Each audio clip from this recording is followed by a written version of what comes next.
Now, this scene followed Jeliza waking up in the morning and discovering that Jeff might be dead, even though she gives no indication that he's dead. But how she does deal with it is to start killing ants. In the film, she's just pounding them on the floor. Then she moved on to start stomping on them. And I think this is a way of understanding that she's very aware of his possible death. Because she starts telling these stories about these horrible deaths by other people. They're very funny. People dying in horrible situations. And it's almost as if she's talking herself through the business of death. You know, Jeliza-Rose, your stories aren't interesting. And when Mystique talks to her, she's trying to talk her out of this obsession with death. Let's move on. Let's do something else, is what she's really telling Jeliza-Rose. Can you guess? I don't care. A frozen sausage. Can you believe it? And I think it's the great quality of Jeliza-Rose that she's able to speak to herself using the various dolls' heads. But then what happens here is Mystique actually gets Jeliza-Rose to betray the other heads because she doesn't without the others. Let Jeliza-Rose bring the others. She convinces her, no, just Mystique and Jeliza will go and discover what's going on at the bus, where the fairies are, where the fireflies are. Jeliza-Rose's first betrayal, thanks to the devious Mystique.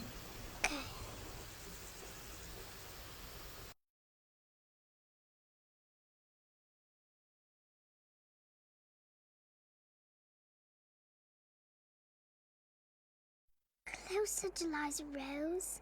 Let me go in. The rabbit is there. Closer. Please.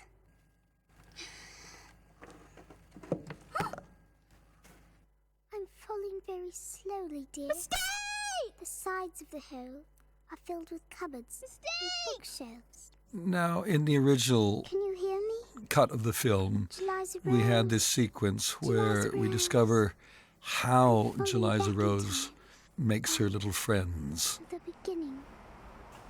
Leave that junk alone. You never know who's mostly. It was lovely because it gave a chance to see Jeliza-Rose with her mom, all dolled up, a little doll of her mother's creations. Jeliza-Rose, dear.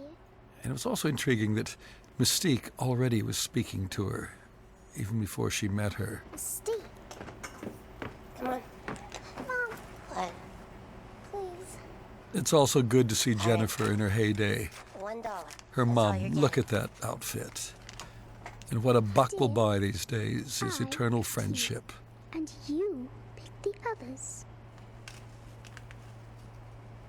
I think it was clear in the film, though, that Mystique was running the show. But it's nice to see this sequence anyway, just for my own personal viewing at home. I hope you enjoy it as well. Mystique? Can you hear me?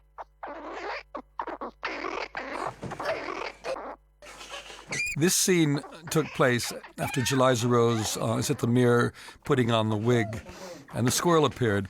Now, we built this squirrel several times. It was a mechanical little device, built a little remote-controlled car, and we rigged up gears that could wiggle the tail and make it work. And it was a nightmare. We shot again and again and again to try to get it working. And actually seeing it now out of the film, it looks pretty good. But as usual, you make compromises and you cut. Can I help you? Certainly not.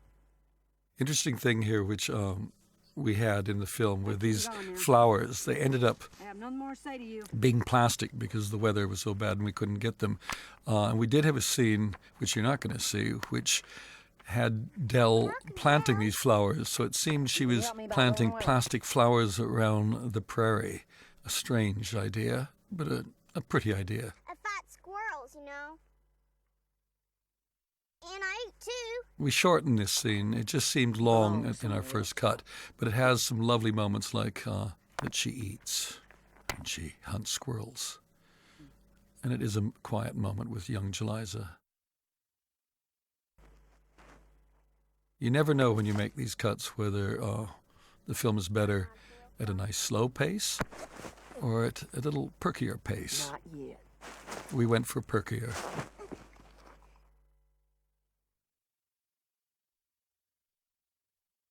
This scene took place when Jeliza-Rose crawls into the trunk with all of her grandmother's clothes.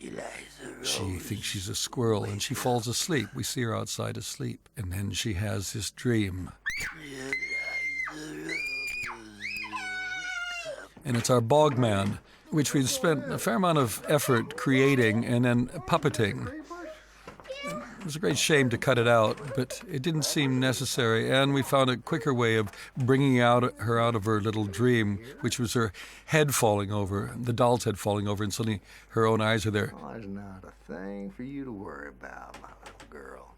This is terrifying, though, to see Jeff become the bog man before he's actually dead.